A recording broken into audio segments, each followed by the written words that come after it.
ہم نے کھانا شروع کر دیا۔ ٹھاکر کہنے لگا اس کو چکر سا آتا ہے۔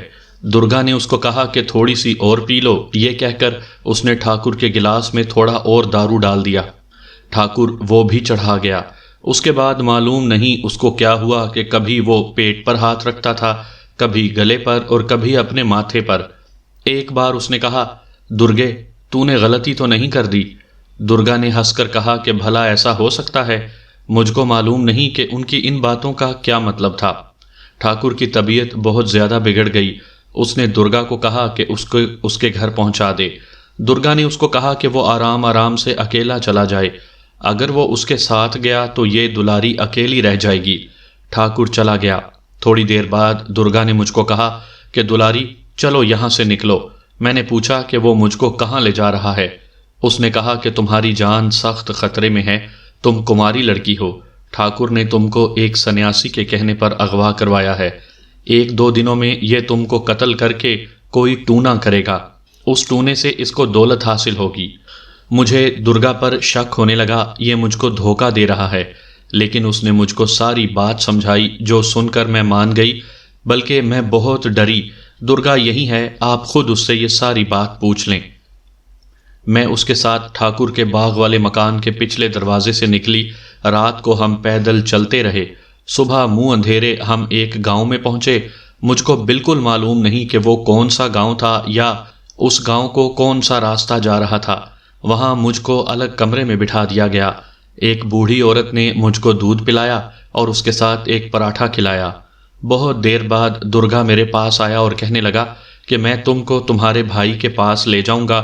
اس نے مجھ سے پوچھا کہ آج کل میرا بھائی کہاں ہے؟ میں نے اسے بتایا کہ وہ جبل پور میں جاٹ ریجمنٹ میں ہے۔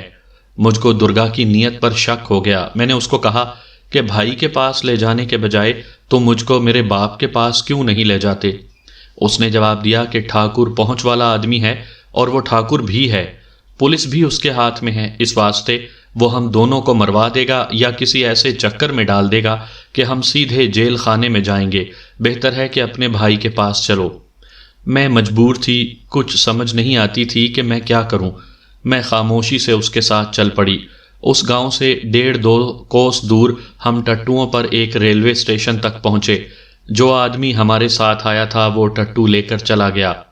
ریل گاڑی آئی، ہم اس میں بیٹھے اور اگلے روز جبل پور پہنچے۔ چھاؤنی میں آ کر جاٹ ریجمنٹ کی بارکیں پوچھ کر ہم یہاں پہنچ گئے اور مجھ کو میرا بھائی مل گیا۔ بھائی بہت حیران ہوا۔ درگا نے میرے بھائی کو کہا کہ ساری بات اس کی زبانی سنو۔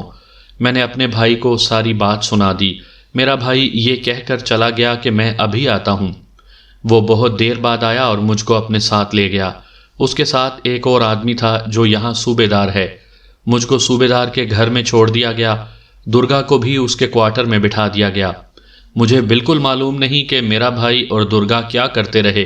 بھائی مجھ کو اس کوارٹر میں آ کر ملتا تھا اور کہتا تھا کہ اس نے درخواست دی ہوئی ہے، امید ہے کہ پولیس آئے گی اور وہ تم کو لے جائے گی یا میں تم کو اپنے ساتھ گاؤں لے جاؤں گا۔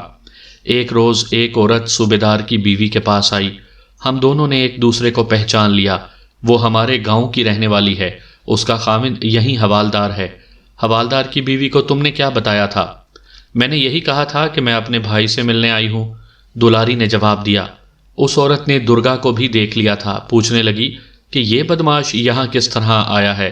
میں نے اس کو بتایا کہ یہ میرے بھائی کا بڑا گہرا دوست ہے، یہ میرے ساتھ آیا ہے اور یہ میرا منہ بولا بھائی ہے۔ دراصل مجھ کو بھائی نے کہا تھا کہ کوئی بھی پوچھ بیٹھے تو کہنا اپنے بھائی کو ملنے آئی ہوں، پھر آج آپ آ گئے۔ سامعین کرام، آپ سن رہے ہیں محبوب عالم کی تفتیشی کہانیوں کے سلسلے میں ایک اردو کہانی سونا، سنیاسی اور 17 سال کی کنواری۔ یہ اس سلسلے کی آخری اور قسط نمبر 3 ہے۔ مجھے امید ہے آپ کو میری یہ کاوش پسند آئی ہوگی۔ اس کے بعد میں نے درگا کو بلایا۔ درگا دوست، میں نے اس کو کہا، اس وقت تم صرف پولیس کے ہاتھ میں نہیں، فوج کے ہاتھ میں بھی ہو۔ میں کچھ سوچ سمجھ کر اور کسی کی نشاندہی پر تمہارے پیچھے آیا ہوں۔ دلاری نے مجھ کو اپنا سینہ کھول کر دکھا دیا ہے۔ اس نے کوئی بات نہیں چھپائی۔ تمہارا بیان اس سے ذرا سا بھی مختلف ہوا تو برے پھنسو گے۔ یہ کیا معاملہ ہے؟ حضور، اس نے لمبی سانس لے کر کہا، لوگ مجھ کو درگا بدماش کہتے ہیں، بدماش کو لوگ بدماش ہی کہا کرتے ہیں۔ اگر بدماش کوئی نیکی کر گزرے تو کہتے ہیں کہ اس میں بھی کوئی بدماشی ہوگی۔ میں نے ایک نیک کام کیا ہے لیکن بدماشی سے کیا ہے، مگر آپ اس کو پولیس اور قانون کی نظر سے دیکھیں گے، کیا ایسا ہو سکتا ہے کہ آپ اسے ایک انسان کی نظر سے دیکھیں؟ مجھ سے وعدہ لے درگے، میں نے کہا، اگر تو نے نیکی کی ہے تو اس کا صلہ مجھ سے لے، لیکن وعدہ دے کہ مجھ سے کچھ چھپائے گا نہیں۔ پہلے مجھ کو یہ بتائیں کہ ٹھاکر کس حال میں ہے، اس نے پوچھا۔ اس کی تو راکھ بھی باقی نہیں رہی، میں نے جواب دیا، وہ مر چکا ہے۔ اس سلسلے میں اس کے ساتھ مزید باتیں ہوئیں، میں نے اپنا رویہ دوستوں جیسا رکھا۔ آخر اس نے راز سے پردہ اٹھانا شروع کر دیا۔ ٹھاکر کی بابت اس نے بتایا کہ بدکار آدمی تھا، وہ سارے گاؤں پر حکومت کرنا چاہتا تھا۔ میرے ساتھ اس کی دوستی بدماشی کے سلسلے میں ہی تھی۔ اس نے کہا، میں نے اس کو اپنا آقا بنایا ہوا تھا، لوگ مجھ کو اس کا خاص ملازم کہتے تھے، میری وجہ سے وہ محفوظ رہتا تھا۔ مجھ کو اس سے روپیہ پیسہ بھی مل جاتا تھا، شراب بھی اور عیاشی کا ہر سامان بھی۔ ایک روز اس نے مجھ کو راز کی ایک بات بتائی۔ ہمارے گاؤں سے 2-2.5 میل دور پرانے زمانے کا ایک کھنڈر ہے، وہاں سنیاسی اور سادھو رہتے ہیں۔ ٹھاکر کو کسی نے بتایا کہ وہاں ایک سنیاسی ہے جس کے ہاتھ میں کوئی غیبی علم ہے جو وہ کسی کو بتاتا نہیں۔ اگر وہ کسی پر مہربان ہو جائے تو اس کے گھر کے گھڑے روپے اور زیور سے بھر جاتے ہیں۔ ٹھاکر اس کے پاس گیا، اسے شراب کی 2-3 بوتلیں دیں، کچھ رقم بھی دی، پھر اس کی خدمت کرتا رہا۔ مجھ کو ٹھاکر اتنا ہی بتاتا تھا کہ سنیاسی کو اس نے رام کر لیا ہے اور اس کے ہاتھ میں واقعی کوئی علم ہے۔ ایک روز ٹھاکر بہت خوش تھا، مجھ کو گھر سے بلا کر کہنے لگا، درگا داس، کام مشکل نہیں، اگر یہ کام کر دو تو تمہارے گھر میں دولت کے ڈھیر لگ جائیں گے۔ میں نے اس سے پوچھا کہ کیا کام ہے؟ اس نے بتایا، اس سنیاسی نے کہا ہے کہ خیال رکھو، گاؤں میں 16 یا 17 سال کی عمر کی کوئی کنواری لڑکی منگل کے روز مر جائے تو اس کی کھوپڑی کی ہڈی جو 4 انچ سے کم نہ ہو حاصل کر لو۔ سنیاسی نے کہا کہ یہ ہڈی میرے پاس لے آؤ، میں اس پر ایسا عمل کر کے تمہیں دے دوں گا کہ یہ ہڈی ایک خاص وقت لوہے کے ٹکڑے پر پھیرو گے تو وہ ٹکڑا خالص سونے کا بن جائے گا۔ اس نے یہ بھی کہا تھا کہ اس ہڈی کو ایک خاص وقت پر اپنے گھر کی ایک خاص جگہ رکھ دو تو تمہیں پتہ نہیں چلے گا کہ تمہارے گھر میں پیسے کہاں سے آ گئے ہیں۔ ٹھاکر نے مجھ کو کہا، میں سارے گاؤں کی لڑکیوں پر نظر دوڑا چکا ہوں، مجھ کو ایک لڑکی نظر آئی ہے جس کی عمر 16 سے کم اور 17 سال سے زیادہ نہیں۔ مجھ کو یقین ہے کہ وہ شریف لڑکی ہے، اس لیے وہ کنواری ہے۔ اس نے دلاری کا نام لیا۔ میں نے اس کو کہا کہ تم یہ کس طرح کہہ سکتے ہو کہ وہ اسی عمر میں منگل کے روز مر جائے گی؟ اس نے کہا، یہی تو کام کرنا ہے، تم اسے موقع دیکھ کر اٹھا لاؤ، میں اس کو ایسے طریقے سے ماروں گا کہ اس کا خون بھی نہیں نکلے گا اور وہ منگل کے روز مرے گی۔ میں نے اس کو ٹالنے کی کوشش کی، اس کو یہ بھی کہا کہ مجھ کو یقین نہیں آتا کہ کسی انسان کے پاس اتنی طاقت ہو سکتی ہے، مگر ٹھاکر کوئی بات سننے کے لیے تیار نہیں تھا۔ اس نے مجھ کو کہا کہ اپنے منہ سے بولو، کیا لیتے ہو؟ تم لڑکی کو صرف لے آؤ، میں آگے جو کچھ کروں گا وہ تم کو بعد میں بتاؤں گا، بعد میں لاش کو غائب کرنے کا کام رہ جائے گا۔ اس سے آگے درگا نے وہی بات سنائی جو دلاری مجھ کو سنا چکی تھی۔ درگا نے ایک آدمی کا نام لے کر مجھ کو بتایا کہ یہ آدمی اپنے ساتھ ایک اور آدمی کو لے آیا۔ دلاری کو درگا نے کبھی کبھی ٹیلوں اور گھاٹیوں کی طرف جاتے دیکھا تھا۔ ایک شام اسے موقع مل گیا، اس نے دونوں آدمیوں کو جلدی جلدی ساتھ لیا اور اس جگہ پہنچ کر دلاری کو اٹھا کر ٹھاکر کے باغ والے مکان میں لے گئے۔ اس لڑکی کے ساتھ ٹھاکر اور درگا نے اس وجہ سے اچھا سلوک کیا تھا کہ وہ خوش رہے اور کنواری بھی رہے۔ درگا کے بیان کے مطابق ٹھاکر نے اس کو بتایا نہیں تھا کہ وہ لڑکی کو کس طرح مارے گا۔ واردات والی رات درگا باغ والے مکان میں گیا، دروازہ کھلا ہوا تھا۔ ٹھاکر اور درگا کو ایسا خطرہ بالکل نہیں تھا کہ اس مکان میں کوئی بغیر اجازت اندر آ جائے گا۔ میں جب مکان کے کمرے میں داخل ہوا تو ٹھاکر کو وہاں دیکھا۔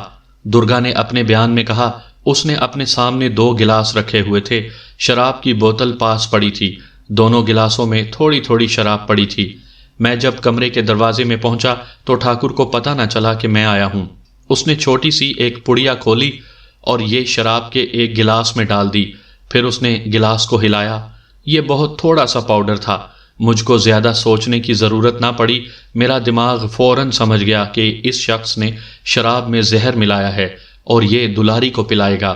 مجھ کو یاد آیا کہ آج سوموار ہے، اس نے زہر اس واسطے ملایا تھا کہ لڑکی صبح تک مر جائے گی، جو منگل کی صبح ہوگی۔ اچانک ٹھاکر نے میری طرف دیکھا اور کہنے لگا کہ تم نے اچھا کیا ہے کہ آ گئے ہو، آؤ ہمارے ساتھ تم بھی کھا پی لو۔ وہ دونوں گلاس ہاتھ میں لے کر چلنے لگا تو میں نے اس کو روک کر کہا، ٹھاکر جی بہت برا لگتا ہے کہ آپ معمولی سی ایک لڑکی کے آگے اپنے ہاتھ سے اٹھا کر برتن لے جائیں اور اس کے آگے رکھیں۔ آپ چلیں، میں آپ کا نوکر ہوں، یہ میرا کام ہے کہ گلاس آپ اور لڑکی کے آگے رکھوں۔ ٹھاکر نے اس گلاس پر جس میں اس نے تھوڑا سا پاؤڈر ڈالا تھا انگلی رکھ کر کہا کہ یہ لڑکی کے آگے رکھنا۔ ٹھاکر بہت خوش ہوا کہ میں نے اس کو مہاراجہ بنا دیا ہے، لیکن حضور معلوم نہیں آپ مجھ پر اعتبار کریں گے یا نہیں کہ میرے دماغ میں کوئی اور ہی بات آ گئی تھی۔ مجھ کو پہلے ہی معلوم تھا کہ اس لڑکی نے ٹھاکر کے ہاتھ سے مرنا ہے، لیکن جب میں نے اس کو شراب میں پاؤڈر ڈالتے دیکھا تو میں سمجھ گیا کہ یہ زہر ہے۔ پھر اس نے مجھ کو خاص طور پر کہا کہ یہ گلاس اس لڑکی کے سامنے رکھو۔ وہ دوسرے کمرے میں چلا گیا۔ میرے وجود میں ایک دھماکہ سا ہوا۔ مجھ کو خیال آیا کہ بوڑھے باپ کی اکیلی بیٹی ہے، باپ بھی شریف آدمی ہے اور بیٹی بھی شریف ہے۔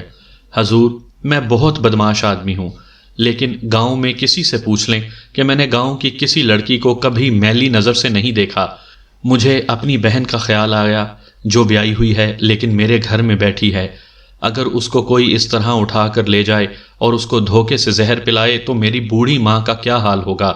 مجھ کو یہ بھی یاد آ گیا کہ دلاری کو میں نے اغوا کر لیا تھا تو اس کے باپ کی کیا حالت ہو رہی تھی۔ ٹھاکر نے آپ کو یہ دھوکہ دیا تھا کہ بوڑھے باپ کو ساتھ لے کر تھانے لڑکی کی گمشدگی کی رپورٹ لکھوانے چلا گیا۔ پھر مجھ پر ایسا اثر ہوا کہ میں نے شراب کے دونوں گلاس اٹھائے اور زہر والا گلاس ٹھاکر کے آگے اور دوسرا دلاری کے آگے رکھ دیا۔ میں نے ٹھاکر کی طرف اور اس نے میری طرف دیکھا۔ میں نے اس کو آنکھ ماری، اس کے ہونٹوں پر مسکراہٹ آ گئی۔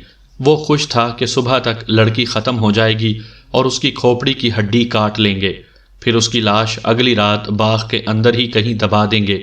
ٹھاکر کو ذرا سا بھی شک نہ ہوا کہ میں نے اس کی اپنی موت کا بندوبست کر دیا ہے۔ ٹھاکر نے بڑے مزے سے زہر والی شراب پی لی۔ ٹھاکر کی طبیعت خراب ہونے لگی۔ درگا نے بالکل وہی بات سنائی جو دلاری مجھ کو سنا چکی تھی۔ میں نے درگا سے پوچھا کہ زہر شراب میں کیوں دیا گیا تھا، دودھ میں یا کسی اور کھانے کی چیز میں کیوں نہیں دیا گیا؟ درگا نے کہا کہ شراب چونکہ کڑوی ہوتی ہے اس لیے اس میں زہر کے ذائقے کا پتہ نہیں چلتا۔ اس نے کہا کہ یہ ٹھاکر کی اپنی سوچ تھی کہ اس نے زہر شراب میں ملایا۔ یہ میرا اندازہ تھا کہ ٹھاکر صبح کو مرے گا۔ درگا نے کہا یہ اندازہ مجھ کو اس طرح ہوا تھا کہ وہ لڑکی کو منگل کی صبح مرا ہوا دیکھنا چاہتا تھا۔ وہ جب زہر کے اثر سے تنگ آ کر اپنے گھر کو چلا گیا تو میں نے دلاری کو ساتھ لیا اور اس کو نکال کر لے گیا۔ ایک گاؤں میں میرا ایک دوست ہے جو پیشہ ور راہزن ہے، اس کا گاؤں دوسرے تھانے میں آتا ہے۔ میں دلاری کو رات ہی رات وہاں لے گیا۔ میں اس کو اس کے ماں باپ کے حوالے کر سکتا تھا، لیکن اس وجہ سے اس کو اس کے باپ کے پاس نہ لے کر گیا کہ اس کی گمشدگی کی رپورٹ تھانے میں لکھی ہوئی تھی۔ آپ مجھ کو پکڑ لیتے کہ میں نے لڑکی کو 2-3 دن اپنے قبضے میں رکھا ہے۔ ڈرنے کی دوسری وجہ یہ تھی کہ ہو سکتا تھا کہ ٹھاکر ٹھیک ہو جاتا، پھر میری اور اس کی دشمنی معلوم نہیں کیا کیا رنگ دکھاتی۔ وہ ٹھاکر تھا اور میں پکا بدماش۔ دراصل بات یہ بھی ہے کہ میں ایسی حرکت کر بیٹھا تھا جو میری عادتوں کے خلاف تھی۔ مجھ کو اب سمجھ ہی نہیں آ رہی تھی کہ میں کیا کروں اور کہاں جاؤں۔ میرے سامنے میرا راہزن دوست بار بار آتا تھا۔ میں دلاری کو لے کر اسی کے گاؤں جا پہنچا اور اس کو صحیح بات بتا دی۔ اس کی طرف سے مجھ کو دھوکے اور فریب کا کوئی خطرہ نہیں تھا۔ یہ وہی راہزن تو نہیں جس نے میرے علاقے میں واردات کی اور پکڑا گیا تھا؟ میں نے پوچھا۔ اور تم نے اس کی صفائی میں گواہی دی تھی؟ جی حضور، اس نے جواب دیا، بالکل وہی۔ اس نے مجھ کو کہا کہ علاقے کا تھانے دار بدل گیا ہے، پہلے تھانے دار کے ساتھ اس شخص نے سودا کیا ہوا تھا۔ وہ اس کو گرفتار نہیں کرتا تھا، لیکن نئے تھانے دار نے آتے ہی اس کو پیغام بھیجا تھا کہ اس علاقے سے نکل جاؤ ورنہ پولیس کی گولی سے مارے جاؤ گے یا ساری عمر کے لیے بند ہو جاؤ گے۔ اب میرا یہ دوست وہاں سے بوریا بستر سمیٹ رہا تھا۔ اس نے مجھ کو صاف کہا کہ لڑکی کو ساتھ لے کر فوراً یہاں سے چلے جاؤ۔ ورنہ میرے ساتھ تم بھی پکڑے جاؤ گے اور لڑکی بھی۔ میں نے اس کا مشورہ لیا اور اس کو بتایا کہ اس لڑکی کا بڑا بھائی فوج میں ہے۔ میرے دوست نے کہا کہ لڑکی کو ساتھ لے کر اس کے بھائی کے پاس چلے جاؤ اور اس کو بتاؤ کہ یہ لڑکی تمہارے ہاتھ کس طرح آئی ہے۔ اس نے کہا کہ آج کل فوجیوں کی اتنی قدر ہے کہ پولیس بھی ان کو ہاتھ نہیں ڈالتی۔ میں لڑکی کو یہاں لے آیا۔ میں نے اس لڑکی کے بھائی جگ موہن کو سارا واقعہ سنا کر یہ بھی بتا دیا کہ میں نے زہر ٹھاکر کو پلا دیا تھا۔ مجھ کو یقین نہیں تھا کہ ٹھاکر مر گیا ہے یا زندہ ہے، لیکن ہم نے آپس میں صلاح مشورہ کر کے یہ فیصلہ کیا کہ جگ موہن کے کرنل کو یہ نہ بتایا جائے کہ میں نے ٹھاکر کو زہر دیا تھا، ورنہ کرنل مجھ کو اسی وقت گرفتار کروا دیتا۔ اس کے بعد درگا نے بتایا کہ اس جاٹ ریجمنٹ کے کمانڈنگ آفیسر کو اس نے کیا بیان دیا اور کمانڈنگ آفیسر نے دلاری کو رکھنے کا کیا انتظام کیا۔ اس کا بیان مکمل ہونے کے بعد میں نے نائک جگ موہن داس کو بلایا۔ اس نے بتایا کہ اس کی بہن کس طرح اس کے پاس پہنچی۔ اس نے یہ واقعہ اپنی کمپنی کے صوبے دار کو سنایا۔ صوبے دار نے کمپنی کمانڈر کو سنایا اور کمپنی کمانڈر نے ریجمنٹ کے کمانڈنگ آفیسر کو سنا دیا، لیکن یہ بات ان انگریز افسروں سے چھپائی گئی کہ درگا نے ٹھاکر کو زہر پلایا تھا۔ میں نے یہ بیان قلم بند کر کے اس ریجمنٹ کے کرنل کو سنائے۔ وہ اس بات پر غصے میں آ گیا کہ ان لوگوں نے اس سے زہر والی بات چھپا لی تھی۔ اس نے کہا کہ ان سب کو گرفتار کر کے لے جاؤ۔ یہ کرنل درگا پر اس لیے خوش تھا کہ درگا نے اس کو یہ بتایا تھا کہ اس نے لڑکی کی جان بچانے کی خاطر ٹھاکر کو دھوکہ دیا اور لڑکی کو وہاں سے نکال کر لے آیا۔ کرنل نے مجھ کو یہ بھی کہا کہ میں اگر نائک جگ موہن کو بھی مجرم سمجھتا ہوں تو اسے ساتھ لے جاؤ۔ اس نے کہا کہ ہم ان لوگوں کی مدد کرتے ہیں، یہ ہمارے آگے جھوٹ بولتے ہیں۔ جگ موہن کی تو مجھے گواہ کے طور پر ضرورت تھی، اسے تو میں نے ساتھ لانا ہی تھا۔ میں نے درگا، دلاری اور جگ موہن کو ساتھ لیا اور رات گاڑی سے واپس آ گیا۔ میں اپنے ساتھ 2 کانسٹیبل لے کر گیا تھا۔ میں نے اپنے تھانے میں پہنچتے ہی درگا کی نشاندہی پر سنیاسیوں اور سادھوؤں کے ڈیرے پر چھاپا مارا۔ درگا میرے ساتھ تھا، اس نے اس سنیاسی کو دیکھا ہوا تھا۔ میں نے سنیاسی کو ساتھ لیا اور تھانے آ گیا۔ سنیاسی نے کوئی جرم نہیں کیا تھا۔ میں نے سنیاسی سے پوچھا کہ اس نے ٹھاکر کو جو ٹونا بتایا تھا کیا واقعی مطلوبہ کھوپڑی کی ہڈی سے لوہا سونا بن جاتا ہے؟ میں نے کبھی تجربہ نہیں کیا، سنیاسی نے جواب دیا۔ میرے استاد نے مجھ کو یہ ٹونا بتایا تھا، یہ میں نے ٹھاکر کو بتا دیا۔ مجھ کو پورا یقین تھا کہ اس کو ویسی لڑکی کی ہڈی نہیں ملے گی جیسی لڑکی میں نے اس کو بتائی تھی۔ سنیاسی نے یہ تسلیم نہیں کیا کہ اس نے لڑکی کو مارنے کے لیے ٹھاکر کو زہر کی پڑیا دی تھی۔ اس کو میں تھانے لے گیا۔ اس کے بعد میں نے رپورٹ تیار کی اور ڈی ایس پی کو بھیج دی۔ اس نے مجھ کو شاباش دی۔ اس طرح میری اور سب انسپیکٹر رام سہائے کی نوکری بچ گئی۔ میں درگا کے اخلاق سے متاثر ہوا، لیکن بیان میں صاف آ چکا تھا کہ اس نے یہ جانتے ہوئے کہ اس شراب میں زہر ہے، وہ شراب ٹھاکر کو پلا دی تھی۔ اگر قانون میرا چلتا تو میں درگا کو چھوڑ دیتا۔ اس نے ایک معصوم لڑکی کی جان بچانے کی خاطر ایک بدکار آدمی کو ٹھکانے لگا دیا تھا، لیکن قانون کا تقاضا کچھ اور تھا۔ اس کے علاوہ یہ بات بھی تھی کہ ٹھاکر کے قتل کی تفتیش میرے سر پر رکھی ہوئی تھی۔ میں نے اپنا یہ فرض بھی پورا کرنا تھا۔ وہ میں نے اس طرح کیا کہ درگا کے خلاف 302 کا مقدمہ بنایا۔ درگا کو میں نے بتا دیا کہ وہ اقبال جرم سے صاف انکار کر دے اور عدالت میں یہ کہے کہ لڑکی کو وہ اس وقت وہاں سے لے گیا تھا جب ٹھاکر وہاں نہیں تھا۔ میں نے ایسا کوئی گواہ پیش ہی نہ کیا جو یہ بتاتا کہ واردات کی رات ٹھاکر باغ والے مکان میں موجود تھا۔ ایسا بھی کوئی گواہ پیش نہ کیا جو یہ بتاتا کہ درگا وہاں گیا تھا۔ درگا نے وکیل بڑا اچھا کیا تھا۔ اس نے یہی نقطہ پکڑ لیا کہ نہ یہ ثابت ہوتا ہے کہ مقتول کہاں تھا، نہ یہ ثابت ہوتا ہے کہ ملزم کہاں تھا۔ اس نے کہا کہ ملزم کی موجودگی کہیں بھی نہیں دکھائی گئی۔ مختصر یہ کہ درگا کو سیشن کورٹ نے شک کا فائدہ دے کر بری کر دیا۔